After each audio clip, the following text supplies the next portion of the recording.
शारदा शारदाम्बुजवदनावदनाम्बुजे सर्वदा सर्वदास्माकं सन्निधिं प्रिया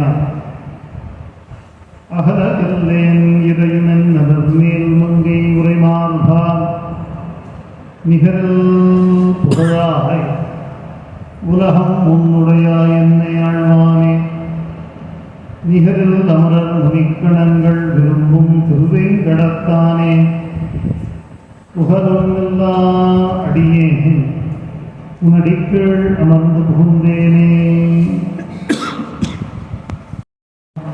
ஸ்ரீராமகிருஷ்ணனுடைய திருவருளினாலே இந்த திருமூவர் விழாவில் நமது பேரன்பிற்கும் உரிய திருமதிப்பிற்கும் உரிய ஸ்ரீமத் சுவாமி சைத்தன்யானந்த மகாராஜுடைய பொன்னார் திருவடிகளை பணிந்து ஒரு சிற்றுரையை பக்தர்களது மத்தியில் ஆற்ற கடமைப்பட்டிருக்கிறது. பகவான் அப்படின்ற சப்தத்துக்கு நமக்கு எல்லாருக்கும் பொதுவாக தெரிஞ்ச ஒரு பொருள் என்னன்னா, 6 விஷயங்களை உடையவன் இறைவன். ஞானம், ஐஸ்வர்யம், சக்தி, பலம், வீரியம், தேஜஸ் அப்படின்ற 6 விஷயங்களை கொண்டிருப்பவனை பகவான் சப்தத்தினாலே சாதாரண மக்கள் பொருள் கொள்கிறார்கள். அதற்கு விசேஷமாக ஒரு அர்த்தம் உண்டு. அது என்னன்னா, உற்பத்திச்ச விநாசஞ்ச பூதானாம் கதிம் ஆகதிம் வேத்தி வித்யாம் அவித்யாம் ச யோ வித்வான் பகவான். இப்போ ஒரு உயிரினம், ஒரு பிராணி இருக்கிறது. அந்த பிராணி எப்பொழுது தோன்றியது, அது எப்பொழுது மறையும், எப்பொழுது இந்த உலகத்திற்கு வந்தது, அதற்கு என்ன தெரியும் என்ன தெரியாது, அதனுடைய போக்கும் வரவும் எப்படி இருக்கும். அப்போ அதனுடைய மொத்த டேட்டாவும் யார் கையில் இருக்கோ அவருக்கு தான் பகவான் என்று பெயர். அதனால இறைவனால் ஆகாதது ஆக முடியாதது என்று ஒரு விஷயம் கிடையவே கிடையாது. அப்பேற்பட்ட ஒரு நிலையைத்தான் பகவான் என்ற சொல்லால் நாம் அழைக்கிறோம். ஆதிசங்கர பகவத்பாதர்கள் பகவத்கீதைக்கு உரை எழுதும் பொழுது அதனுடைய முன்னுரையில் ஒரு அழகான ஒரு விஷயத்தை சொல்றார். எதற்காக இறைவன் அவதரிக்க வேண்டும்? நம்ம எல்லாருமே ஸ்தாபகாய்ச்ச தர்மஸ்ய சர்வதர்ம ஸ்வரூபிணே அவதார விரஷ்டாய என்று எத்தனையோ முறை சொல்லி பழகி இருக்கும். ஆச்சாரிய பாதர்கள் இதற்கு விளக்கம் கொடுக்கிறார். இறைவன் எதற்காக அவதாரம் செய்ய வேண்டும்? 2 விஷயம்தான். ஒன்று, பிராமணத்வஸ்ய ரக்ஷணார்த்தம் ரக்ஷிதஸ்ய வைதிகோ தர்மः பிராணீனாம் சாக்ஷாத் அபியுதய நிஸ்ரேயஸ ஹேது. அதாவது வைதிக தர்மத்தை காப்பாற்றுவதற்காக, இன்னைக்கு பல வார்த்தைகளுக்கு பொருள் தெரியாத காரணத்தினாலே அதை நம்ம பல பேர் அர்த்தமே தெரியாம எத்தனையோ விஷயங்களுக்கு தப்பர்த்தம் செய்து கொண்டு அதை பரப்பிக் கொண்டிருக்கிறோம். ஆனால் உண்மையாக இறைவனுடைய அவதாரத்திற்கு உண்டான காரணம் வைதீக தர்மத்தை நிலைநாட்டுவதற்காக. வைதீக தர்மம் என்ன சொல்கிறது என்று கேட்டால், சாமானியமான மக்களுக்கு மகிழ்ச்சியை தருவதற்காகவும், சாமானிய மக்களிலிருந்து விலகி இறைவனை தேட முயற்சிப்பவர்களுக்கு அதற்குண்டான மோட்சத்தை தருவதற்கான ஒரு வழியை காண்பிப்பதற்காகவும் இறைவன் அவதாரம் செய்கிறான். இதுதான் அதனுடைய அர்த்தம். இப்ப எல்லாரையும் நீங்க மோட்சத்தோட பாதையில போங்க, எல்லாத்தையும் விட்டுருங்கன்னு நம்ம சொல்ல முடியாது. அது நமக்கு அறிவுக்கு பொருந்தாத ஒரு விஷயம். ஒரு இளைஞன் இருக்கிறான். அந்த இளைஞனுக்கு தன்னுடைய கல்வியில ஆர்வம் செலுத்தி நல்ல வேலையை பெற்றுக்கொண்டு நிறைய சம்பாதித்து அவனுக்கு தேர்ந்த ஒரு பெண்ணை திருமணம் செய்து கொண்டு வாழ வேண்டும் என்று ஆசை இருக்கிறது. அவன்கிட்ட போய் நீ மோட்ச தர்மத்தை உபதேசம் பண்ண முடியாது. அப்போ அவனுக்கு என்ன பண்ணணும்? நீ நல்ல வாழ்க்கை எப்படி வாழ்வது, மண்ணில் நல்ல வண்ணம் வாழலாம், வைகளும் பெண்ணில் நல்லகதிக்கு யாதும் ஒரு குறைவு, அந்த குறைவின்றி இருக்கக்கூடிய வாழ்க்கையை எப்படி வாழ்வது என்று சொல்லித் தருவதற்காக அபியூதயம் என்ற தர்மத்தையும், கொஞ்சம் வயசாச்சு, பேரன் பேட்டியெல்லாம் பார்த்தாச்சு, இதற்கு மேலும் நாம் அவர்களையே நம்முடைய வாழ்க்கைக்கு ஆதாரமாக வைத்துக்கொண்டு அவர்கள் மீது பாசத்தை பொழிந்து கொண்டு அதோடு நின்றுட்டால் நமக்கு பிரச்சனையே கிடையாது. நாம் பாசத்தை பொழிந்து கொண்டிருக்கிறோம், நம்மிடம் இருக்கக்கூடிய பணத்தை கொடுத்து கொண்டிருக்கிறோம், அதோட நின்னா பிரச்சனை இல்லை. நம்முடைய மனதிலே நமக்கு தெரியாமல் இருக்கக்கூடிய மிகப்பெரிய ஒரு எதிர்பார்ப்பு, அந்த எதிர்பார்ப்பினாலே நாம் பெரும்பாலும் சோகத்தையும் துன்பத்தையும் துக்கத்தையுமே அடைந்து கொண்டிருக்கும் பொழுது அவர்களுக்கு ஒரு வழி. ஒரு உதாரணமாக சொல்லணும்னா, மகாபாரத யுத்தம் நடக்கும் பொழுது 2 பேர் அந்த இடத்துல இல்லை. ஒருத்தர் பலராமர், ஒருத்தர் விதுராழ்வார்.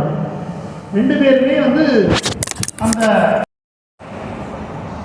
பீமனை திருத்தராஷ்டிரன் தன்னுடைய எல்லா புதல்வர்களையும் தொலைத்த பிறகு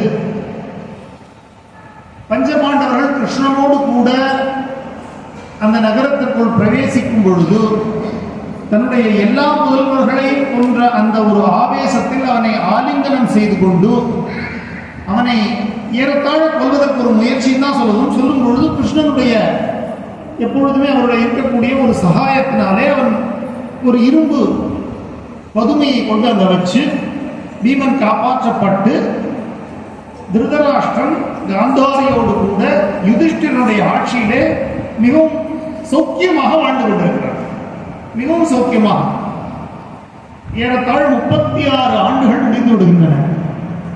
விதுராழ்வான் அங்கே எந்த தீர்த்த யாத்திரை முடிச்சுட்டு வர வந்தவனே முதல்ல திருதராஷ்டிரனை பார்த்து கேட்ட கேள்வி, உனக்கு கொஞ்சமாவது அறிவு இருக்கா? நீ அனுபவிக்காத செல்வம் என்று இந்த உலகத்தில் ஏதாவது உண்டா? இன்னும் இதற்கு இங்கே இருந்து கொண்டிருக்கிறார். இதுதானே சரியான சமயம், எல்லாம் இழந்து விட்டான், இன்னும் எனக்கு உனக்கு இந்த போகம். உன்னுடைய மகனை எவன் கொன்றானோ அவனுடைய கையினாலே தங்கத்தட்டில் நீ சாப்பிட்டு இருக்க, இதுக்கு சாப்பிடவே வேண்டாம்.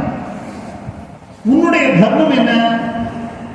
ஒரு அரசனாக இருந்தவன் வாழ்ந்த பிறகு ஒரு குறிப்பிட்ட காலத்திற்கு பிறகு அரச வாழ்வை துறந்து, அரசன் மட்டுமில்லை எல்லா மனிதர்களுக்கும் பொருந்தும், அரச வாழ்வை துறந்து கானகம் சென்று வானப்பிரஸ்த நிலையை ஏற்றுக்கொண்டு அங்கே இறைவனை நோக்கி தவம் செய்ய வேண்டும்.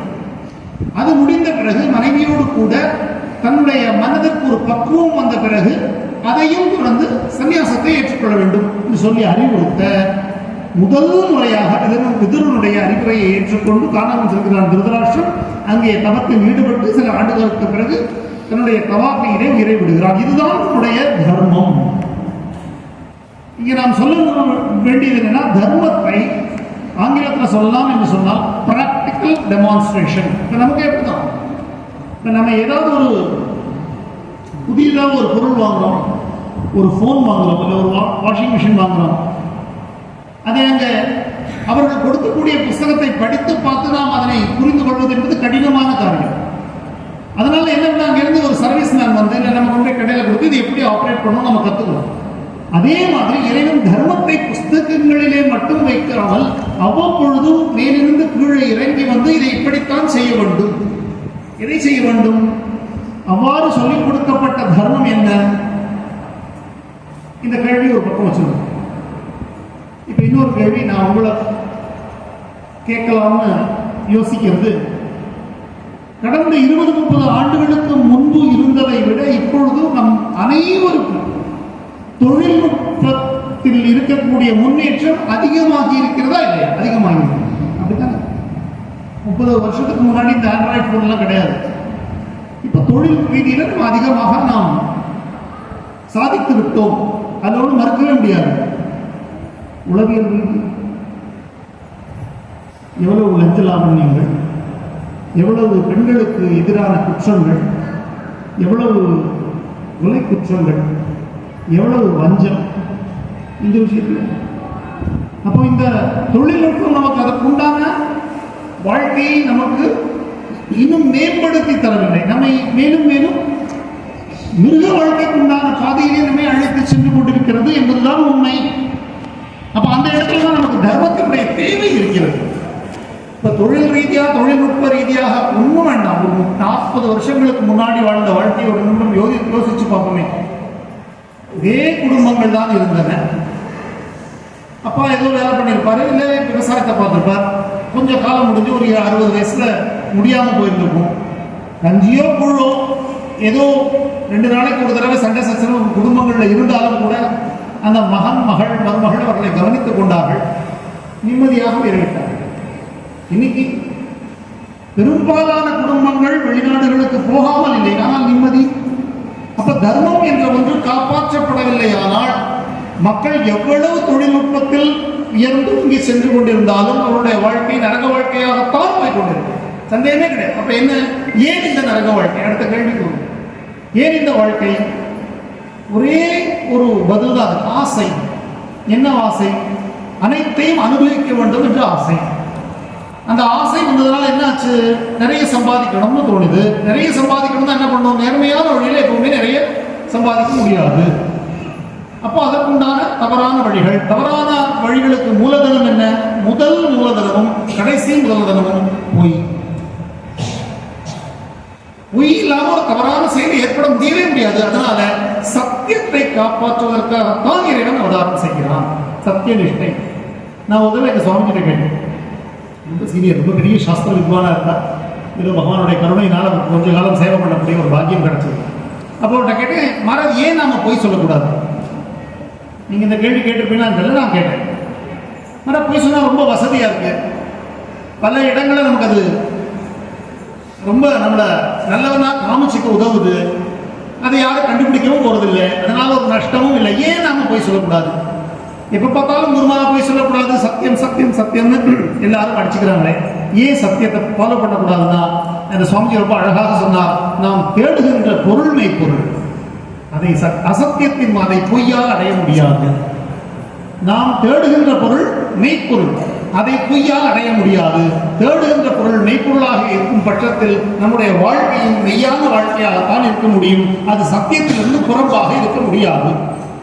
இதை நிரூபிக்கத்தான் இறைவன் ஒவ்வொரு கட்டத்திலும் அவதாரம் செய்கிறான். அவதாரணம் என்றால் இறங்கி வருதல் என்று பொருள். எப்படி அவதாரம் என்றால், என்னவாக அவதாரம் செய்தாலும் அவர் நிரூபிப்பது நம்முடைய வாழ்க்கைக்கு என்று ஒரு லட்சியம் இருக்கிறது. ஆடவர்களுக்கென்று சில தர்மங்கள் இருக்கின்றன, பெண்டிற்கென்று சில தர்மங்கள் இருக்கின்றன. அந்த ஆடவருக்கும் பெண்டிற்குமான தர்மங்கள் வேறு எதையும் சார்ந்தது அல்ல. இன்னும் தெளிவாக சொல்லலாம் என்று சொன்னால், இன்னைக்கு நாம நினைத்து கொண்டு பறைசாற்றி கொண்டும் இருக்கும் அளவிற்கு அது ஒரு ஜாதியையோ இல்லை ஒரு குலத்தையோ இல்லை ஒரு ஊரையோ ஒரு மொழியையோ சார்ந்தது அல்ல. அதனால்தான் ஆச்சாரியபாதர்கள் விளக்கம் எழுதும் பொழுது பிராமணத்துவ ரட்சணார்த்தம் ரட்சிதஸ்யா வைதிகோ தர்மஹா என்று எழுதுகிறார். அந்த பிராமணத்துவம் என்று சொல்வது என்பது வேறு, இன்னைக்கு நாம் புரிந்து கொள்ளக்கூடிய குலம் என்பது வேறு. ஒரு உதாரணம் சொல்றேன். சத்தியம் எவ்வளவு பெரிய, இன்னைக்கு எல்லாருக்கும் நாம் அனைவருக்குமே தெரிஞ்ச சத்தியத்தை காப்பாற்றிய ஒருத்தன் அப்படின்னு நம்ம சொன்னா நம்ம மனசுல வருது யாரு? ஹரிச்சந்திரன். ஹரிச்சந்திரன் யார்? இப்ப நம்ம பார்க்கணும், ஹரிச்சந்திரன் எதை அனுசரிச்சாலும் எப்பேற்பட்ட சத்திய நிஷ்டை உடையவனாக இருந்தாலும் அவன் அந்த கதை நம்ம எல்லாத்துக்கும் ஓரளவுக்கு தெரிஞ்சிருக்கும். யாரு? விஸ்வாமித்ர மகர்ஷி. அவர் வந்து நின்று வசிஷ்டரே எனக்கு ஆச்சாரியராக இருந்து அப்படி அவன் பரிபாலனம் பண்ணின சத்தியம் இந்த பாரத தேசத்தில் நீங்கள் நம்பினாலும் சரி நம்பாட்டாலும் சரி, தினமும் ஒரு உயிரை கொன்று அந்த ரத்தத்தை குடித்து வாழ்ந்து கொண்டிருந்த ஒரு வேடுவனும் அனுசரித்த தர்மம். அதற்குத்தான் பிராமணத்துவம் என்று பெயர். நம்ம கோவில்ல பூஜை பண்ணக்கூடிய அர்ச்சகரையோ போத்தியையோ மட்டும் அந்த தர்மத்தை அனுசரிக்கல. ஆதிசங்கர பகவத்பாதருடைய சிஷ்யர்கள்ல சனந்தர் அப்படின்னு ஒருத்தர், சின்ன வயசு 6-7 வயசு, அவர் பண்ணின புண்ணியம், அவங்க அம்மா அப்பா பண்ணின புண்ணியம், அவருக்கு சின்ன வயசுல இருந்து நரசிம்மரை உபாசனை பண்ணணும்ன்ற ஆசை இருந்தது. வீட்டில் உட்கார்ந்து நரசிம்ம மந்திரத்தை ஜபம் பண்ணினா அது சுற்றி இருக்கிற அவருக்கு ஏற்பட்ட தொந்தரவுகள்னால அவரால் ஜபம் பண்ண முடியலை. அதனால இந்த மாதிரி நம்ம வெளிமலை ஆசிரமம் மாதிரி ஒரு காட்டு கானகத்துக்கு உள்ள வந்து உட்காந்து ஒரு மரத்தை பார்த்து உட்காந்து ஜபம் பண்ணிட்டு இருந்தார். ஜபம் பண்ணின பொழுது அந்த பக்கமா ஒரு வேடுவன் வந்தான். இவர் தினமும் அதான் பண்ணிட்டு இருக்கார். அன்னைக்கு பார்த்து ஒரு வேடுவன் வந்தான். வேடுவன், நான் சொல்றது தெளிவாக புரிந்து கொள்ளுங்கள், ஒரு வேட்டையாடி தினமும் உயிர்களை கொன்று அந்த மாமிசத்தை பச்சையாக உண்ணக்கூடிய ஒரு வேடுவன் அந்த பக்கம் வந்தான். இந்த குழந்தையினுடைய ரூப சௌந்தரியம் அவருக்கு பார்த்தாலே அவ்வளோ அழகான ஒரு சின்ன பையனா இருக்கான். அவன் மேல ஒரு தன்னை அறியாமல் ஒரு அன்பு ஏற்பட்டது. அவன் கேட்டான், சாமி இங்க என்ன பண்ற? இவனுக்கு தியானம்னு சொன்னா புரியுமா, ஜபம்னு சொன்னா புரியுமா, சாதனைன்னு சொன்னா புரியுமா? நமக்கே இன்னும் புரிஞ்ச மாதிரி தெரியுது. அவர் சொன்னார், அவனுக்கு புரியுற மாதிரி சொல்லணும் இல்லையா, அவனுக்கு புரியுற மாதிரி சொல்லணுன்றதுக்காக இந்த குழந்தை அது அவனுடைய புத்தி தீட்சணம் அவ்வளோ அதிகமா இருந்தது. அவனுக்கு புரியணுன்றதுக்காக இந்த சனந்தர் என்ற சின்ன பையன் சொன்னா, ஒரு மிருகத்தை பிடிக்கிறதுக்கு உட்காந்துருக்க. இவன் சொன்னா, அது எங்க வேலையாச்சு, நீ ஏன் அந்த தொழிலுக்கு போன? அவர் சொன்னா, இல்லை இது இப்படிதான் பிடிக்கணும். அது எப்படி இருக்கும் சொல்லு, உன்னை பார்த்தா எனக்கு ரொம்ப பிடிச்சிருக்கு, நான் அவனுக்காக பிடிச்சி தரேன். இல்லை மனுஷ உடல் இருக்கும், சிங்க தலை இருக்கும். இந்த மாதிரி ஒரு மிருகத்தை எங்க குடும்பத்துல எங்க குலத்துல 7 பரம்பரையில யாருமே பிடிச்ச மாதிரி எனக்கு தெரியவே இல்லையே. இல்லை அப்படி ஒன்று உண்டு, நீ போய் சொல்ல மாட்டேன், உன் மேல எனக்கு நம்பிக்கை இருக்கு, அதனால அவனுக்கு பிடிச்சி தரேன்ட்டு கிளம்பினா. காலையிலிருந்து சாயந்தரம் வரலும் தேடினான், என்னெல்லாமோ குரல் கொடுத்து பார்த்தான், அந்த மிருகம் தென்படவில்லை. சாயந்தரம் அஸ்தமனமாகக்கூடிய சமயம், அந்த சந்தர்ப்பத்தில் இவனுக்கு தோணித்து, என்னுடைய குலத்தொழில் வேட்டையாடும். நான் காலையில் ஒரு சிறுவனுக்கு செய்து கொடுத்த சத்தியத்தை நான் காப்பாற்ற முடியலைன்னா இனிமேல் இந்த உயிர் இங்கே இருக்க வேண்டிய அவசியம் இல்லைன்னு சொல்லி தன் கையில் இருந்த கோடரியினால, அந்த அருவாளினால தன்னை வெட்டிக்க போனான். சத்தியத்தை காப்பாற்றுறதுக்காக வேண்டி வெட்டிக்க போனதுனால அங்க நரசிம்மர் பிரத்யட்சமா. இதா யார் அனுசரிச்ச தர்மம்? விஸ்வாமித்ரர், வசிஷ்டர் முதலானவர்களால் வளர்க்கப்பட்ட ஹரிச்சந்திரன் அனுஷ்டித்த தர்மம் இல்லை, அவன் பண்ணின தர்மம் இல்லை, ஒரு வேடுவன் அனுசரிச்சது. இதுதான் பாரத தேசத்தினுடைய தர்மம். இதுக்குத்தான் பிராமணத்துவம் என்று பெயர். இது ஜாதியை சார்ந்தது அல்ல, குலத்தை சார்ந்தது அல்ல, மொழியை சார்ந்தது அல்ல, ஊரை சார்ந்தது அல்ல. இது ஒரு மனிதனை சார்ந்தது, இது ஒரு மனிதனை சார்ந்தது. அப்ப அதெல்லாம் என்ன தெரிஞ்சுக்கிறோம்? இந்த தர்மம் தான் நம்முடைய நாட்டிலே பரவி இருந்தது. இந்த தர்மத்தை தான் ஆசேது ஹிமாச்சலம் எல்லா மக்களும் பின்பற்றி கொண்டு வந்தார்கள். அதனால் இந்த தர்மம் அழிந்தால் உலகம் அழிந்துவிடும். விவேகானந்தர் சொல்கிறார், இந்த தர்மம் அழிந்தால் உலகம் அழிந்துவிடும். அப்ப அந்த சத்தியநிஷ்டை அப்படின்றது, ஒரு ராஜா ஹரிச்சந்திரன் வந்து அவனுடைய நிஷ்டையினாலே பிரம்ம விஷ்ணு மகேஸ்வரர்கள் வந்து அவனை தடுத்து நிறுத்தி பண்ணின கதை நமக்கு தெரியும். இந்த கதையும் அந்த அளவுக்கு சத்தியம். பெண்களை எடுத்துக்கொண்டால் அவருடைய தர்மம் என்ன? தாய்மை அவருடைய தர்மம். பெண்களுடைய தர்மம் தாய்மை அவருடைய தர்மம். இதே எனக்கு ஜெனரலா பொதுவாக ஹரிச்சந்திரன் மீது எனக்கு அவ்வளவாக ஒரு மதிப்பு கிடையாது, பெரிய மரியாதை எனக்கு என்னைக்குமே இருந்தது கிடையாது. ஏனென்றால் நான் முழுவதுமாக நம்புவது ஹரிச்சந்திரன் அவ்வாறு இருந்ததற்கு காரணம் அவனுடைய சகதர்ம பத்னியான அன்னை சந்திரமதியை பொறுத்து. அவளுடைய உறுதுணை மட்டும் இல்லாமல் இருந்தால் ஹரிச்சந்திரனுடைய பெயரை இத்தனை 1000 வருஷங்களாக நான் சொல்லியிருக்க முடியவே முடியாது. அது அவ்வளவு அவள் கையில் இருந்தது. ஏனால் அவ்வளவு ஒரு பணிவுடையவளாக, அவ்வளவு ஒரு பேரரசனுடைய பெண், அவ்வளவு ஒரு பணிவுடையவளாக, கணவனுக்கு கட்டுப்பட்டவளாக, அவன் எடுத்து எந்த முடிவுக்கும் ஒத்துழைப்பவளாக இருந்த காரணத்தினால்தான் அவன் பேரை இன்று நான் சொல்லிக் கொண்டிருக்கிறேன். அதனால்தான் காலையில் எந்திரிச்சவுடன் சொல்லக்கூடியவர்கள் பேர்ல ஹரிச்சந்திரன் பேர் கிடையாது, தாரா என்று. சந்திரமதிக்கு இன்னொரு பெயர் தாராமதி என்று பெயர். அவளுடைய பெயரைத்தான் நான் சொல்லும் என்று சாஸ்திரங்கள் சொல்கின்றன. இந்த பெண்ணுடைய தாய்மை எப்பேற்பட்ட உயர்ந்த தாய்மை, அந்த கதையும் நமக்கு தெரியும், அதையும் சொல்ல கடமைப்பட்டிருக்கிறோம். லோகிதாட்சன் என்ற தன்னுடைய மகனை அவன் பாம்பு தீண்டி அரவம் தீண்டி இறந்து விட்டான். அவனை புதைக்க வழி இல்லாமல் திண்டாடி கொண்டிருக்கும் பொழுது அந்த சுடலையிலே அந்த சுடலை காப்பவனுக்கு கொடுக்க வேண்டிய 3 பணமும் 3 முழ துண்டும் கொடுப்பதற்காக அவள் அலைகிறாள். அந்த சமயத்திலே அந்த நாட்டினுடைய அரசனுடைய குமாரனை கொன்று விட்டதாக இவள் பழி சுமத்தப்பட்டு இவளுடைய சிரம் துண்டிக்கப்பட இருக்கிறது. அந்த சந்தர்ப்பம் கதையெல்லாம் நடந்து முடிஞ்சது. எல்லாரும் வந்துட்டாங்க. பிரம்மா வந்தா, விஷ்ணு வந்தா, மகேஸ்வரன் வந்தா, சசி வந்தா, மகாவிஷ்ணு வந்தா, அம்பாள் வந்தா, எல்லாரும் வந்து கையை பிடிச்சி நிறுத்தி எல்லாம் பண்ணினதுக்கு அப்புறம் நீ வேண்டும் வரம் கேள்வி கேட்டதுக்கு அப்புறம் அந்த தாய் சொன்ன வார்த்தை, அந்த குழந்தையும் உயிரோடு வர வேண்டும். என்னுடைய குழந்தை வந்தது, லோகிதாட்சன் ஆகிய என்னுடைய குழந்தை உயிரோடு கொடுத்து விட்டீர்கள், அந்த குழந்தையும் எனக்கு உயிரோடு வேண்டும். அதுதான் தாய். அதற்கு பேர் தான் தாய். அதை நாம விலங்கினங்கள்ல கூட பார்க்கலாம். எப்படி தாயாக இருக்கக்கூடிய ஒவ்வொரு விலங்கினமும் தன்னுடைய குழந்தையை காப்பாற்றுவதற்கு எவ்வளவு போராடுகின்றன அப்படின்றத நம்ம பார்க்கலாம். இருக்கிறதே மிக மிக கொடூரமான ஒரு விலங்கு காட்டு பன்றி. நான் ஒரு ஊரிலே இருந்த பொழுது அங்கே இந்த உள்ளம் என்னது அதை சீரம் எடுக்கக்கூடிய கொம்பு இருக்கக்கூடிய பன்றிகள் அதிகம். சாதாரணமாக அந்த பன்றியை பார்த்து விட்டால் ஒன்றும் பயமில்லை. ஆனால் அதனுடைய குட்டி பக்கத்தில் இருக்கும் பொழுது மட்டும் எவனாவது அந்த பக்கம் போய்விட்டால் நேராக வளரும். அவ்வளவு அந்த இயற்கையாக இருக்கக்கூடிய தாய்மை விலங்கினங்களிடையே இருக்கக்கூடியது பரவும் பொழுது, அது எல்லா உயிர்களிடம் பரவும் பொழுது அது பெண்மை ஆகிறது. இன்று இருக்கக்கூடிய நிலைமை என்ன? இன்னைக்கு பெண்களை, அதனால்தான் ஸ்ரீராமகிருஷ்ணர் யார் என்ற கேள்வி வரும் பொழுது முதல் பதில் பெண்களை தாயாக மதித்தவர். எல்லாரும் ஒரு நிமிஷம் யோசிச்சு பார்ப்போம். இன்னைக்கு ஏதோ இறைவனுடைய பெரும் கருணை நம்ம மேல எல்லாருக்கும் இந்த நாட்டு மக்கள் மேலெல்லாம் பொழிஞ்சு ஒரே ஒரு சங்கல்பம், நாங்கள் பெண்களை தாயாக மதிப்போம் மட்டும் சங்கல்பம் எடுத்தால் நான் அடுத்த வினாடி இந்த நம்முடைய பாரத தேசம் ஒரு சொர்க்கமாக மாறுமோ மாறாது. நாங்கள் பெண்களை தாயாக மதிப்போம். சூடுரைக்கலாம், எவ்வளோ நம்ம ரிசல்யூஷன்ஸ் தான் எடுக்கிறோம். ஆனால் அதை வாழ்ந்து காட்ட வேண்டும். மனைவியை தாயாக மதித்தவர், மனைவியை தெய்வமாக பூஜை செய்தவர், ஒரு பெண்ணை ஒரு குருவாக ஏற்றுக்கொண்டவர், ஒரு பெண்ணை சிஷ்யாக ஏற்றுக்கொண்டவர். அப்போ விவேகானந்தர் சொல்கிறார், எத்தனை நார்யாஸ்து பூஜ்யந்தே தத்திர ரமந்தே தேவதாக. பெண்கள் எங்கு மதிக்கப்படுகிறார்களோ அங்கு தேவதைகள் மகிழ்கிறார்கள். அப்பேற்பட்ட நாடு நம்முடைய நாடு. அதனால்தான் ஸ்ரீராமகிருஷ்ணனை பற்றி அவருடைய அவதார ரகசியத்தை பற்றி சொல்லணும் அப்படின்னு சொன்னால், வாமனாவதாரம் நிகழ்ந்த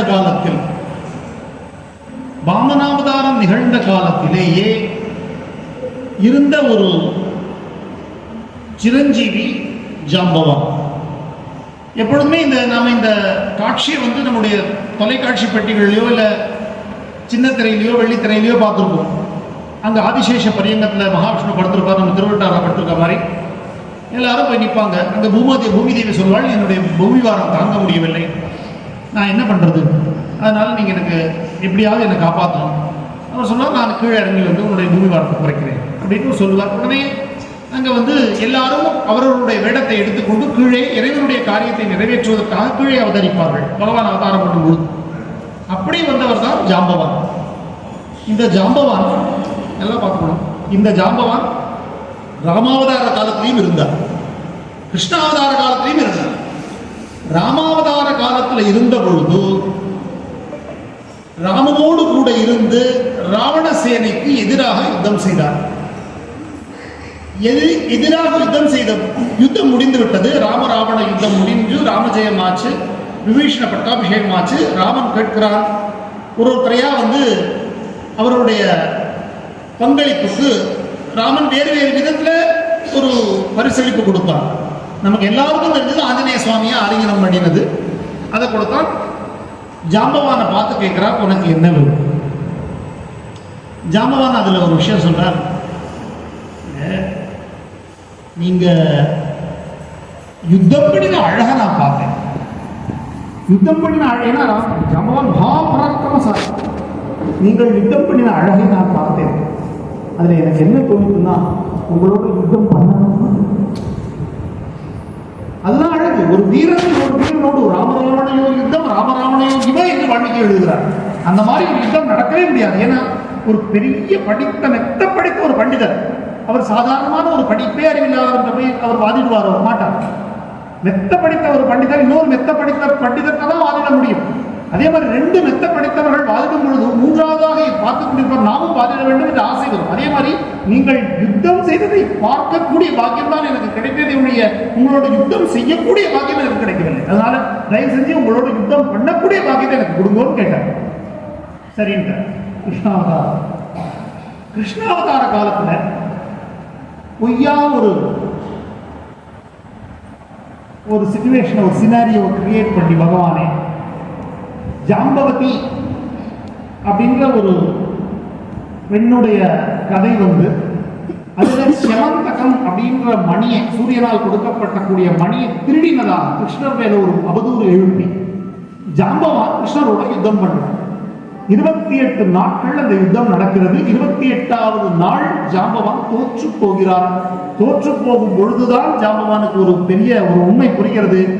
யாரோடாவது இந்த உலகத்தில் நான் யுத்தம் செய்து தோற்பேன் என்றால் அவன் என் ராமனை தவிர யாராவது இருக்கும். கிருஷ்ணாவதாரமும் ஆச்சு. அடுத்த அவதாரம் பகவான் ஸ்ரீராமகிருஷ்ணனுடைய அவதாரத்தில் ஸ்ரீராமகிருஷ்ணர் உட்கார்ந்திருக்கார்.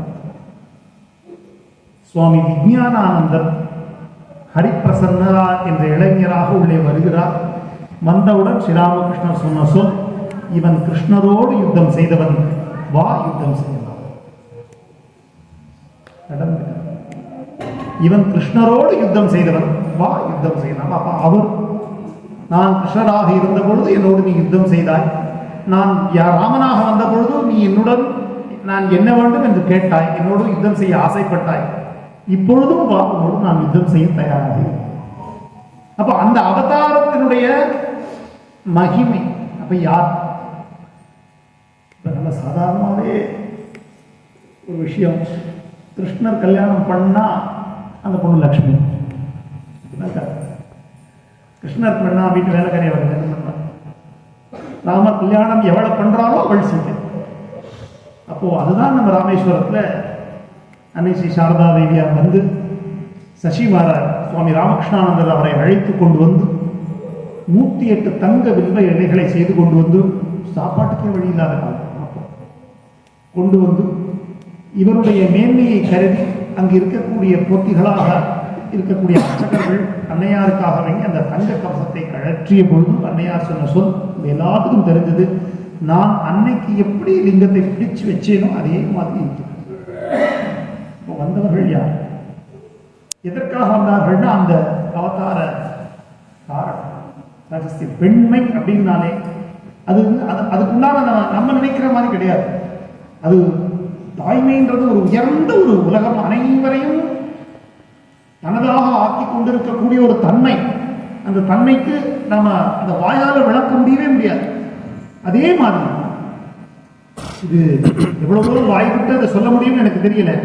நம்முடைய நாட்டினுடைய பாரம்பரியம் ஆசேது ஹிமாச்சலம், இமயமலையிலிருந்து ஆரம்பிச்சு கன்னியாகுமரி வரையிலும் இருந்த நம்முடைய பெண்களுடைய ஸ்திரீ தர்மம், அந்த ஸ்திரீ தர்மம் குலைகிற பொழுதுதான் நாட்டிலே பிரளயம் ஏற்படுது.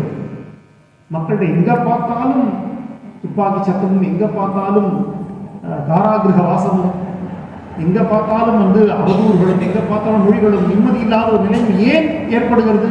பெண்கள் தங்கள் நிலையை மறக்கும் பொழுது, தாங்கள் யாரும் நினைக்கும் பொழுது, வேறு வேறு காலகட்டத்தில் இருந்த சில பெண்களுடைய குணாதிசயங்களை சொன்னா அன்னையார் சாரதாதேவியார் எப்படி இருந்தாங்கன்னு நமக்கு பார்க்கும்பொழுதுதான் அந்த கம்பேரிசன் நமக்கு புரியும். ஸ்ரீராமகிருஷ்ணர் ஒரு சின்ன கூட்டத்துக்கு தான் தெரியும், அதுவும் அவரே திருப்பி சொல்லி தான் புரிய வச்சார். நான் தான் ராமரா வந்தேன், நான் தான் கிருஷ்ணரா வந்தேன் அப்படின்லாம் சொல்லி புரிய வச்சு பண்ணிட்டு அவர் சரீரத்தை விட்டுட்டார் ஆகஸ்ட் மாதம் 16ஆம் தேதி. அதற்கு பிறகு அன்னையார் வாழ்ந்த அந்த தவ வாழ்க்கை, உடுத்திக் கொள்ளக்கூடிய துணியிலே கூட அவர்களுக்கு சரியான ஒரு வசதி இல்லை. தான் உண்ணக்கூடிய உணவு அவர்கள் நினைத்திருந்தால் மகாலட்சுமி கீழ் அவதாரம் பண்ணும் பொழுது மகாலட்சுமிக்கு செல்வ குறைபாடு ஏற்பட முடியுமா? அவர்களால் கற்பனை முடியும். ஆனால் இருந்த நிலைமை துணியிலே முடிச்சு போட்டு அதோடு சில காலங்கள் 1-2 வருடங்கள் சாப்பிடுவதற்கு தன்னிடம் இருந்த சிறிய நிலத்தில் விதைத்த நெல் முளைத்து வரும் வரையிலும் என்ன சாப்பிட்டாங்கன்னே தெரியாது. அதற்கு தொட்டுக்கொள்ள கூட உப்பு இல்லாத நிலை. உப்பிலே மகாலட்சுமி வசிக்கிறாள் என்று நாம் நம்புகிறோம். ஏன்னா மகாலட்சுமியோட மந்திரம் சொல்லும் பொழுதே லக்ஷ்மீ க்ஷீர சமுத்திர ராஜதனையாம் ஸ்ரீரங்க தானேஸ்வரி தாசி பூத சமஸ்தே பணிதாம் லோகைக்கு தீபாங்குரம் ஸ்ரீமன் வந்த கட்டாட்ச வந்த பிரம்மேந்திர விருதாத்தான். அங்கிருந்து மகாலட்சுமி வந்தால் அங்கிருந்து உப்பும் வந்தது. அதனால் உப்பிலே மகாலட்சுமி வைக்கிறாள் என்று நாம் நம்புகிறோம். அப்படி இருக்கக்கூடிய உப்பு கூட இல்லாத இருந்த நிலைமை, அது நினைத்திருந்தால் என்ன வேணா பண்ணி இருந்திருக்கலாம். இந்த நிலைமைகளை கணவன் இல்லாத பொழுது ஒரு பெண் எவ்வாறு இருக்க வேண்டும்? நம்முடைய ஸ்திரீ தர்மம் கண்ணகியும் கோவலன் வேற எங்கேயும் போகல. நம்ம ஹிஸ்டரி என்ன சொல்லுது? கோவலன் 12 ஆண்டுகள் கழித்து வருகிறான். மிகப்பெரிய செல்வந்தனுடைய பெண் மாசாத்து வாணிகன் மகனை ஆகி வாழ்தல் வேண்டி ஊழினை பிறப்ப என்று இளங்கோவடிகள் எழுதுகிறார். மிகப்பெரிய செல்வன், அரசனுக்கு நிகரான செல்வம் இருக்கப்பட்ட குடும்பங்களிலிருந்து வந்தவர்கள் இந்த கண்ணகையும் இந்த கோவலனும். பெற்றவர்கள் எல்லாத்தையும் இழந்து மிகவும் மெலிந்த தேகத்தோடு எலும்பாகி எலும்பும் தோலுமாக அஞ்சடைந்த கண்களோடு எண்ணெய் இல்லாத தலையோடு கூட பார்க்கிறதே ஒரு போர ரூபத்தில் தான் கண்ணகி இங்கே காட்சி அளிக்கிறார். அதே நளதமயந்தியும் அப்படித்தான். நளன் பாதியில உடுத்தின வஸ்திரத்தை அதை அறுத்து விட்டு கிளம்பி விடுகிறான். கிளம்பின உடனேயும் தமயந்தி தன்னுடைய தந்தையார் வீட்டுக்கு போய் நளனை வரவழைப்பதற்காக பொய்யாக ஒரு சுயம்பரம் என்று ஏற்பாடு செய்கிறார். அதில் சில சூழ்ச்சிகள்லாம் இவளே பண்ணி எப்படியாவது தன்னை கண்டுபிடித்து விட வேண்டும் என்று வருகிறாள். நளன் தக்ஷன் தீட்டியதனாலே மாற பெற்று தமயந்தி போய் முன்னாடி நிற்கிறான். அவளை பார்த்தது இவருக்கு எந்த விதமான சக்தியும் இல்லை. என்னுடைய தமயந்தியா இவள்? பார்க்க முடியல, நான் உயிரோடு இருக்கேன் அப்படின்னு அவளுக்கு எப்படியாவது தெரிஞ்சிருக்கும். அப்படி இருந்தும் திருப்பி சுயம்பரத்துக்கு சொல்லியிருக்கிறாளே, எப்படி இருப்பாளோ இவள், எப்படி ஒரு நல்ல பத்னியாக இருக்க முடியும் என்ற சந்தேகத்தோடு இவன் வெட்கி தலை குனிந்து அருவருப்போடு அவளை பார்க்கவே இல்லை. குனிந்த தலை நிமிராமல் இருக்கிறான். கொஞ்ச நேரம் போனதுக்கு அப்புறமா நிமிர்ந்து பார்க்கிறான். எந்த வஸ்திரத்தோட விட்டுட்டு காட்டுல வந்தாலும் அந்த வஸ்திரத்தோட வருது தமயந்தியினுடைய. ஏன்னா நம்முடைய பாரத தேசத்துடைய பெண்களுடைய தர்மம், அந்த தர்மம் நிலை குறையும் பொழுது நாடு அழியும். சீதை எப்படிதான், சந்திரமதி எப்படி இருந்தாலும் நமக்கு தெரியும். சந்திரமதி அதாவது சத்தியத்தை காப்பாற்றுறதுக்குன்னு எதுக்கும் ஒரு அளவு உண்டு. அந்த அளவை கடந்துட்டு தன்னுடைய மனைவி வந்திருக்கிறாள். அவருடைய திருமங்கல்யத்தை வைத்துக் கொண்டு இன்றைக்கு சில அது பதர்கள் திருமங்கல்யத்தை இது புதுசா நேற்றுக்கு வந்தது, 500 வருஷத்துக்கு முன்னாடி வந்தது, 300 வருஷத்துக்கு முன்னாடி வந்ததுன்னா சில இடத்துல பேசுறது கேட்கிறோம். ராமேஸ்வர பத்த மாங்கல்ய சூத்திரதாரனான ஒரு லலிதாசனம் ஒரு நாமம். இது லலிதாசனம் சில 1000 வருஷங்களாக இருக்கு, பல 1000 வருஷங்களாக. ராமேஷ பத்த மாங்கல்ய சூத்திர சோபித கந்தரா. பரமேஸ்வரன் திருமங்கலத்தை கட்டி அந்த திருமங்கலத்தோடு சோபிக்கக்கூடியவள் அம்பாளுக்கு பரமேஸ்வரிக்கு பேர். அவனால் அருளப்பட்ட அந்த திருமங்கல்யத்தை உடுத்தி வச்சிருக்கக்கூடிய அந்த சந்திரமதி தன்னுடைய மனைவி நிற்கிறார்.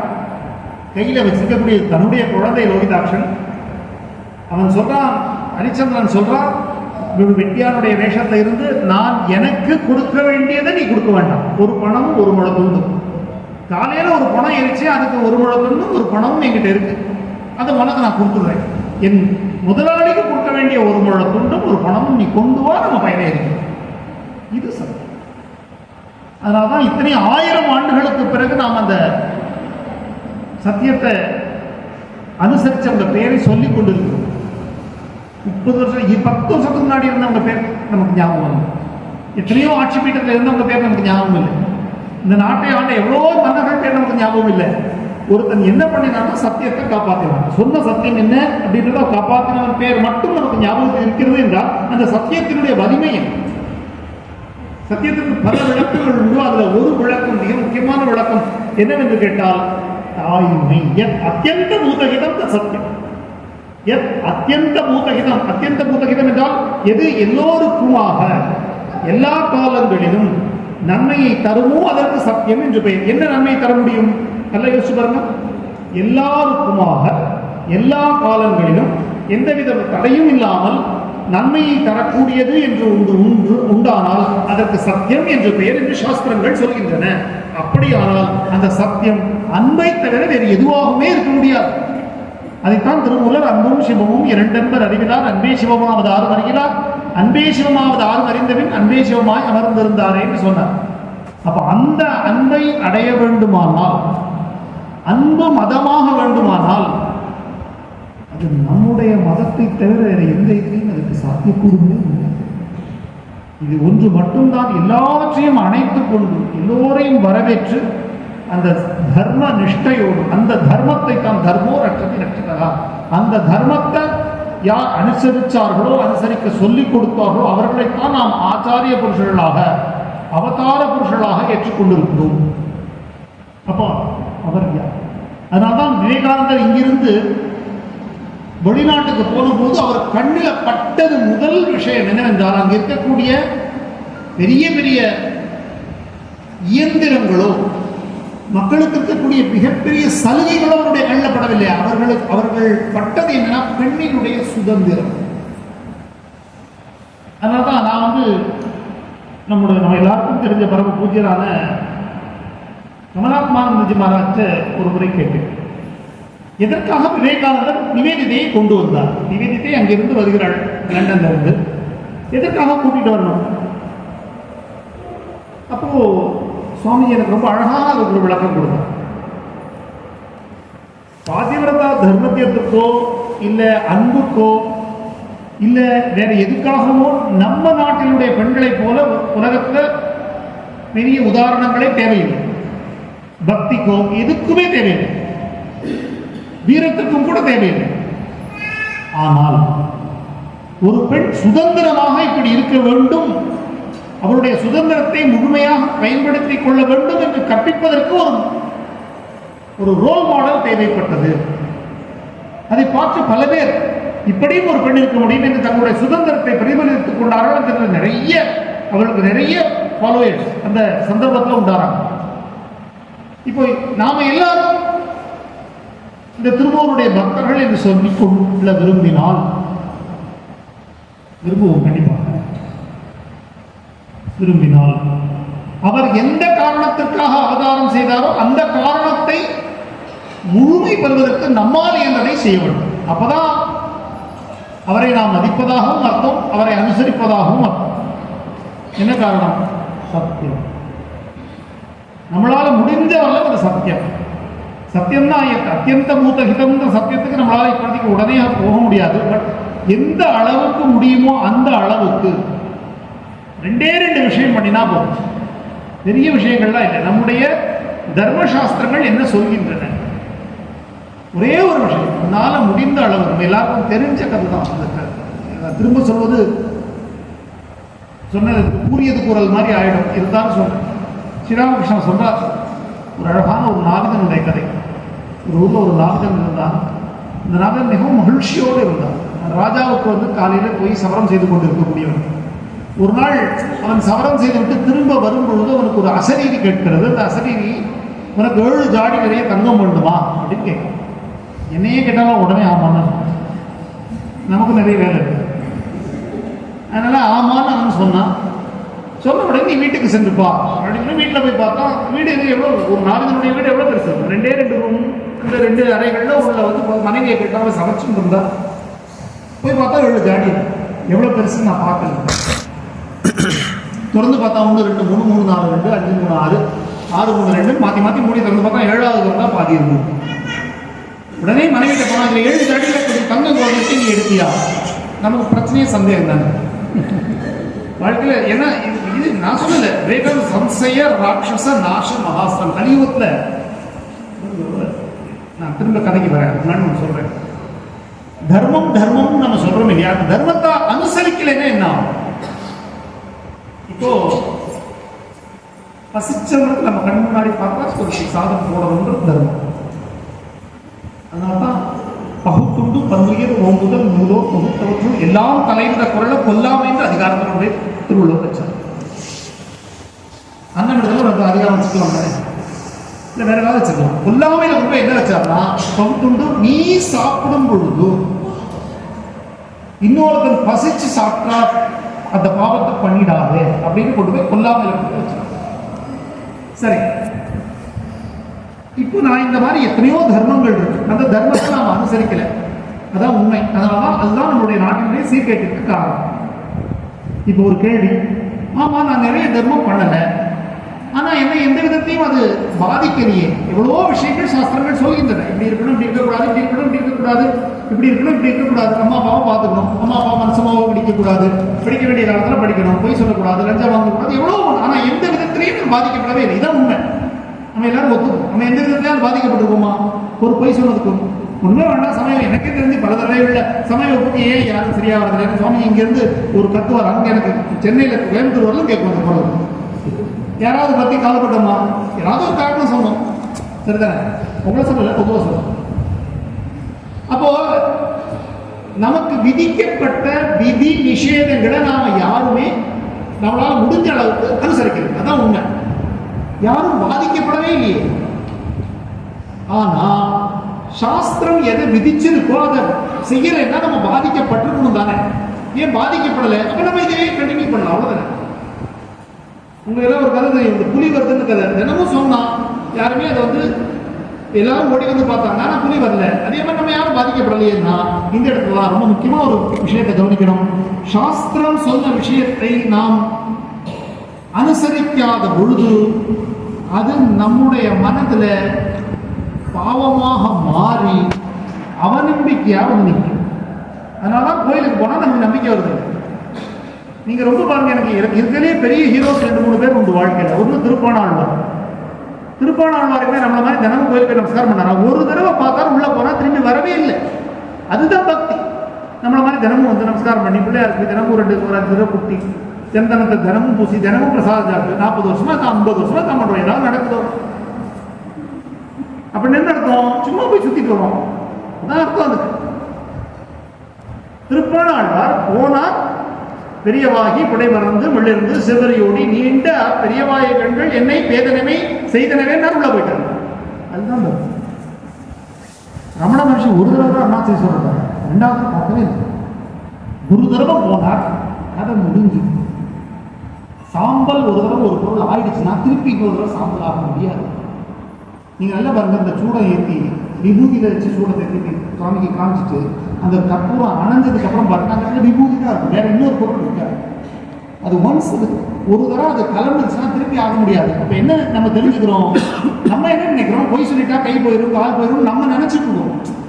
அப்ப நினைக்கிறதுனால கை போகல கால் போகலன்னு போய் சொல்லலாம்னு நம்ம நினைச்சுக்கிறோம். ஆனா அது எங்க வந்து நிக்குது அப்படின்னா அவநம்பிக்கையா வந்து நிக்குது நம்ம முன்னாடி.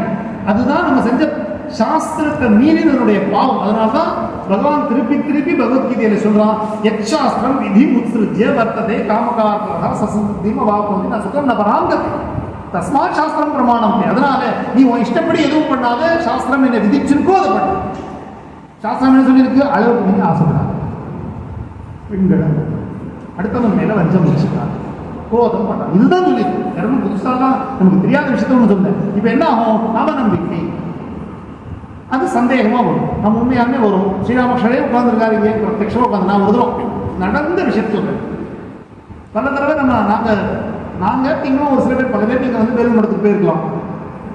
ஒரு தடவை இந்த மாதிரி பரம பூஜ்யரான நம்முடைய சங்கத்தினுடைய தலைவர் கௌதமானந்தி மடத்துக்கு வந்திருக்கார் வேலூர் மடத்துல. நாமளும் அந்த சந்தர்ப்ப வசத்தினால அங்க இருக்கோம் வேலூர் மடத்துல. நைட்டு உணவு முடிஞ்சதுக்கு அப்புறமா நான் ஒரு ரூமுக்கு போவோம். ஒரு கட்டில உட்காந்துருப்பா, நாங்கள் எல்லாம் சுற்றி ஒரு 10-15 பேர் 20 பேராவது இருப்போம். ஏதாவது பேசிட்டு இருப்பாரு. அன்னைக்கு பார்த்தா அவர் சாப்பிட வரல. கௌதமானந்தி மரம் சாப்பிட வரலன்றது ஒரு பெரிய நியூஸ் அங்கே ஆக்சுவலி வேலூர் மடத்தில் நடந்த விஷயம். ஒரு 10-15 வருஷம் 15 வருஷம் இருக்குன்னு நினைக்கிறேன். நேராக நாங்கள் எல்லாம் ரூமில் போய் உட்காந்துட்டோம். கண்ணெல்லாம் ஏற்கனவே நல்ல என்னது ஒரு நல்ல மிளிரான ஒரு மேனி உடையவர். அதனால கண்கள்லாம் சிவந்து தண்ணி தாரதாரையா வந்து ஏதோ பேசிட்டு இருக்காரு. பக்கத்தில் போய் கேட்டா என்ன பேசிட்டு இருக்காருன்னா, எவ்வளோ பெரிய புண்ணிய பூமி இந்த வேலூர், சாட்சாத் அம்மா வந்த இடம், சுவாமி விவேகானந்தர் இருந்த இடம், அவரை தகனம் பண்ண இடம். எங்களுக்கு தெரியாது, நமக்கு தெரியாது. அவர்களுக்கு இருந்த நிலை மனநிலைன்றது மிக உயர்ந்த நிலை. அந்த நிலையில ஒவ்வொரு தடவையும் நினைக்க அவர்களுக்கு அந்த உள்ளக்குள்ள இருந்து அந்த பக்தி பெருக ஆனந்த பாஷ்பம் கண்ணில இருந்து தாரதாரையா கொடுது. நமக்கு தெரியுமே இவர் சொன்னது எதுவுமே புதுசு கிடையாது. மாறாத அன்னைக்கு சொன்னது எதுவுமே புதிய விஷயம் கிடையாது. பல தடவை பல முறை கேட்ட விஷயம், நல்லா தெரிஞ்ச விஷயம். அம்மா வந்திருந்தாங்க, இங்கேதான் ராஜா மகாராஜ் இருந்தாரு, இங்கேதான் இருக்காரு, இங்கே சுவாமிஜி நடந்தாரு, இங்கேதான் சமைச்சாங்க, எல்லாமே நமக்கு தெரியாத விஷயமே கிடையாது. பொதுவாக அப்படிதான் நினைப்பாங்க, தெரியாத விஷயம் உலகத்தில் எதுவுமே இல்லைன்னு நம்ம நினைச்சிட்டு பல தடவை, அது வேற விஷயம். ஆனால் ஒரு பக்தனுக்கு அது எப்படி காட்சி கொடுக்குது அப்படின்னா உணர்வு பொருளாக இருக்கு. ஏன் அதுக்கு நமக்கு நடக்கலை அப்படின்னா நம்ம பண்ணது பாவம் அப்படி குறுக்கு நிற்கும். ஒன்று வேணாம், இந்த வழியில் வரும்போது பல பேர் காரில் 2 வீலர்லாம் நிறுத்திங்க. அது முன்னாடி ஒரு 12 டன்னர் ஒரு பெரிய வண்டி நின்றுது. நம்மளால முன்னாடி போக முடியாது. அவர் பாட்டி எவனோ நிறுத்திட்டு போயிட்டான். நம்மளால முன்னாடி போக முடியாது. அது என்னதுன்னா நம்ம பண்ணப்பா நமக்கு இருக்கக்கூடிய சந்தேகம், நமக்கு ஏற்படாத ஊர்ஜிதா பக்தி ஏன் வரலன்னா பொய் சொல்றது, திருடுறது, அளவுக்கு தகாத ஆசைகள், தகாத உறவுகள், மனதில் ஏற்பட்ட பலவித சஞ்சலங்கள், இதனால் நம்ம தவறவிட்ட விநியோகிதமான நம்ம கடைபிடிக்க வேண்டிய தர்மங்கள், இது எல்லாம் சேர்ந்து மொத்தமாக மூட்டையாக எப்படி வந்து நிற்கும் அப்படின்னா இறைவன் மேலே நம்பிக்கை வராது. இதுதான் நிற்கணும். அதுக்கப்புறம் நம்ம எங்கேயாவது சத்சங்கத்துக்கு தேடி அலைஞ்சி இங்கே அங்கே ஏதாவது வகுப்புகளை அட்டன் பண்ணி எப்படியாவது என்ன பண்ணாலும் வராது. அதை கிளியர் பண்ணாமல் எப்படி வரும்? அப்படித்தானே? அது மாதிரி இவன் என்ன பண்ணா, நான் திரும்பி கதைக்கு வரேன். போய் மனைவிட்ட கேட்டால் நீ பார்த்தியா அப்படின்னா அவன் எனக்கு தெரியாது அப்படின்னா, அப்புறம் சரின்னு சொன்னால் இவன் மனசுக்குள்ள அது 7 ஜாடி சொல்லிச்சு. அவருக்குன்னு ஏதாவது ஒரு குரு இருந்திருப்பார், அவர் சொல்லியிருப்பார் பகவான் நம்பன், அதெல்லாம் தலையில் ஏறவே இல்லை.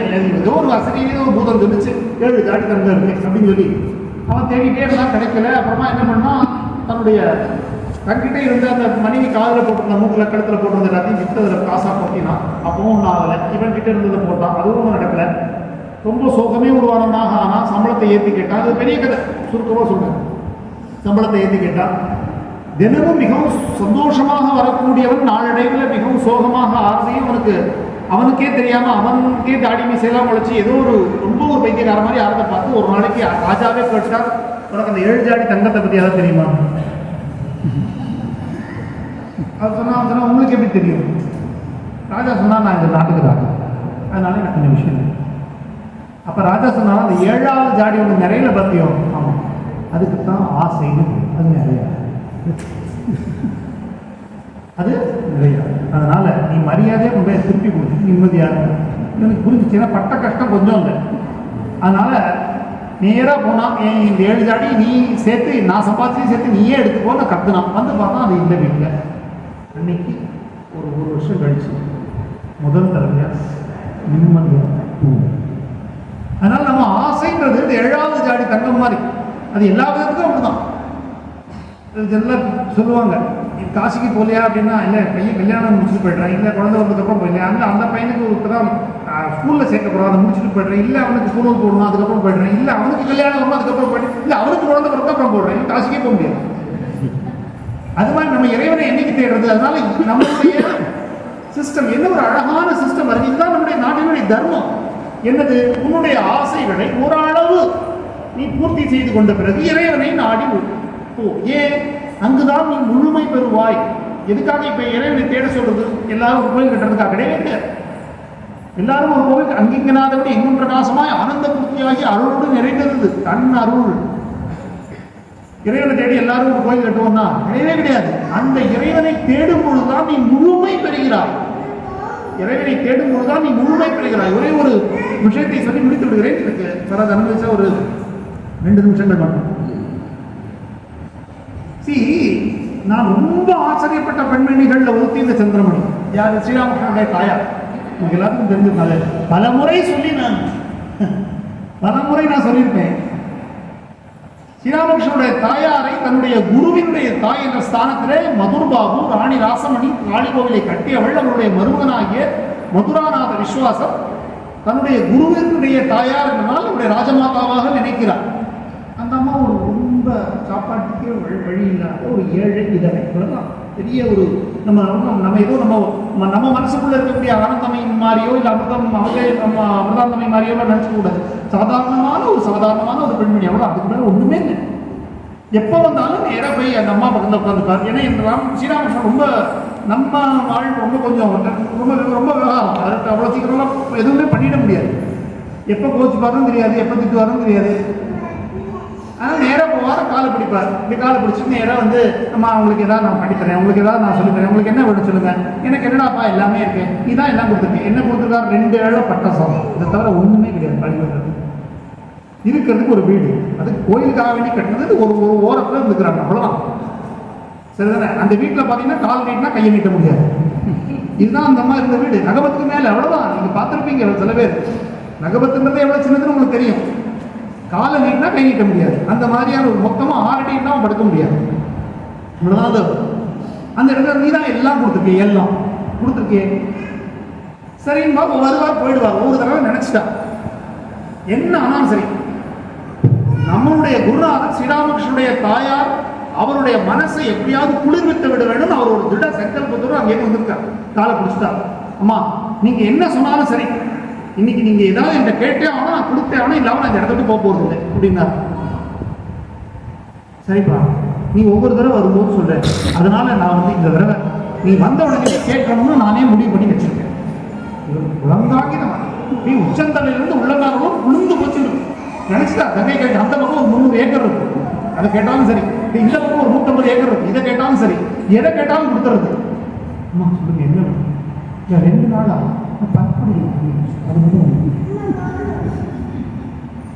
இல்ல, அந்த நிலையை கொஞ்சம் நினைச்சு பாருங்க. உடுத்திருக்க சாரி, அதுக்கு என்ன பேரு, சரி தானே, வஸ்திரத்தை தவிர இன்னொரு வஸ்திரம் மட்டும்தான் இருக்கு. நம்ம உடுத்தி இருக்கக்கூடிய வஸ்திரத்தை தவிர இன்னொரு வஸ்திரம் இருக்கு காஞ்சிட்டு. இதை தவிர அந்த அம்மாவுக்கு கோயிலிருந்து வரக்கூடிய சாதம், இதை தவிர வேற எதுவுமே நகைநட்டுகளோ இல்லை ஆஸ்தி பாஸ்தியோ எதுவுமே கிடையாது. ஆனால் அவள் 60 ஏக்கருக்கு சொந்தக்காரியாக இருந்தாள். இந்த கதை உங்களுக்கு எல்லாருக்கும் கூட கதை தெரிஞ்சிருக்கு. ஒரு காலத்தில் எதுவுமே கிடையாது. அவளுக்கு வேணுங்கிறது பல்பொடி, 2 அணாவுக்கு உண்டான பல்பொடி. அதுதான் என்கிட்ட இப்போதைக்கு இல்லை. இப்போ இவ்வளோ பெரிய மிக உயர்ந்த நிலை, போதும் என்ற மனமே ஒரு செய்யும் மருந்துன்றது ஒரு பெரிய உதாரணம். அதெல்லாம் எப்படி வரும்? மகான்களுக்கே வராத நிலை. அதுதான் நம்முடைய பாரத நாட்டினுடைய லட்சியம். நம்ம பேங்க்ல எவ்வளோ இப்போ நான் சொல்ல, நாங்களும் உங்களை மாதிரி எல்லாரும் நாங்களும் ஃபோன்லேயே இருக்கிறதுனால எந்த மெடிக்கல் டேர்ம் பார்த்தாலும் அவன் ஆரம்பிக்கிறதே 1.5 crores மெடிக்கல் கிளைம். எதுக்கு இல்லை, எதுக்குன்னு கேட்கலாம். 1.5 crores, 2.5 crores, 6,000 rupees per month கட்டிட்டோம்னா 1 கோடி ரூபாய்க்கு நமக்கு மெடிக்கல் இன்சூரன்ஸ். எதுக்கு? என்ன செய்ய போறோம்? நம்ம பாரத நாட்டினுடைய நிலையை பாருங்க. இந்த பூமண்டலத்தை ஆண்டு கொண்டிருக்கிறான் யுதிஷ்டிரன், அவனோட கண்காணிப்பில் இருக்கிறார் திருதராஷ்டிரர். பீமன் தங்க வட்டில் 7 வேளை அவனுக்கு அவர் சாப்பாடு போடலாம், ஒரே வேலை அவர் கொடுத்துட்டார், நீ சாப்பிடும். அங்கிருந்து சொன்ன உடனே அவ்வளத்தையும் துறந்து நேர காட்டுக்கு போய் ஒரு மனிதனாக இல்லறத்தை துறந்து இறைவனை நோக்கி தேடி போகக்கூடிய ஒரு வாழ்க்கை தான் இந்த நாட்டினுடைய லட்சியம், இறைவனை அடைவது. மனித வாழ்க்கையின் லட்சியம் இறைவனை அடைவது என்பதை சொல்வதற்காகத்தான் இறைவன் ஒவ்வொரு முறையும் அவதாரமாக எடுத்து அதை காண்பித்துக் கொடுத்து இந்த மனித குலத்திற்கு நமக்கு வழிகாட்டி வாழ்த்து தருகிறார். அதனால நாம் எல்லாரும் ஸ்ரீராமகிருஷ்ணனுடைய பக்தர்கள் என்ற எண்ணம் நம்மளுடைய மனதில் இருக்குமானால் இறைவனை தேட வேண்டும், இறைவனை தேட வேண்டும் அப்படின்னு ஒரு புஸ்தகம். இறைவனை இதற்காக தேட வேண்டும், அதற்காக தேட வேண்டும் இல்லை, இறைவனை இறைவனுக்காக தேட வேண்டும். குறையொன்றும் இல்லாத கோவிந்தா உண்டனை பாடிப்பறை கொண்டு யாம்பர் சொன்னான். அதனால நமக்கு எப்பொழுதும் மனதில் இறைவன் தான், நாராயணனே நமக்கே பறை தருவான். அவன் மட்டும்தான் நமக்கு அந்த எப்பொழுதும் ஆனந்தமாக இருக்கக்கூடிய நிலையை அருள முடியும். அதற்குத்தான் முக்தி நிலை என்று பெயர். அதுதான் நம்முடைய வாழ்க்கையின் லட்சியம். அதற்காகத்தான் இவ்வளவு அவதாரங்களும் அந்த அவதாரங்களுடைய பெருமைகளை போற்றி ஆடி பணிந்து அந்த வழியில் நாமும் சென்று இறையவளை பெறுவோம் என்று பிரார்த்தித்துக் கொண்டு மகாராஜர் திருவடிக்காமர்களுடைய வழக்கங்களை தெரிவித்துக் கொண்டு நன்றி.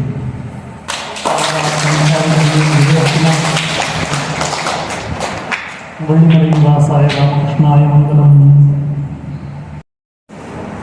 ஆழமாக நம்முடைய கருத்துக்கள் எல்லாம், அதாவது நம்முடைய சிந்தையை ஒரு ஆனந்த ஆன்மீக நீதி போய்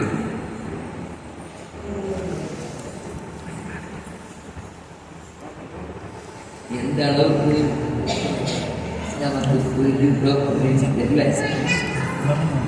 ஒரு கதை சொல்லும்போது எனக்கு ஒரு எண்ணம் இருக்குது. நான் கூப்பிட்டேன் 7 ஜாடி கிடைச்சது. குறை ஜாடியை வந்து கொடுத்துட்டு மீதி 6 தான் கிடைச்சிருக்காங்க.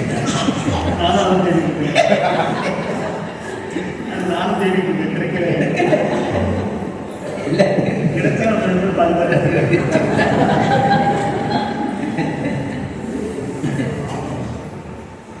அதாவது கதையிலிருந்து புரிந்து கொண்டோம்னா என்ன லாபம்னா 7 ஜாடி தங்கேசனை கேட்டால் கூட கருத்து புரிஞ்சிட்டோம்னா நிம்மதி, ஆனந்தம். ரொம்ப அருமையான உரை. கேட்டவர்கள் வைத்தியசாலிகள் அப்படின்னு தான் சொல்லுவேன். அடுத்து இப்போ நம்முடைய தக்கலை சித்த மருத்துவர் திருமதி மகேஸ்வரி குருசாமி இருந்திருக்காங்க. அவங்களுக்கு அதாவது பரிசு வழக்கம் மட்டும்தான் போட்டிருக்கோம். அவங்க இதை வாசிக்கணும்.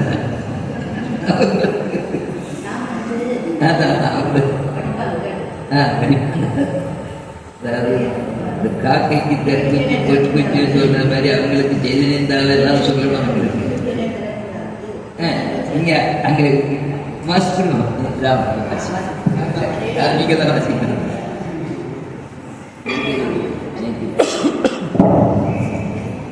நீங்க உட்காருங்க.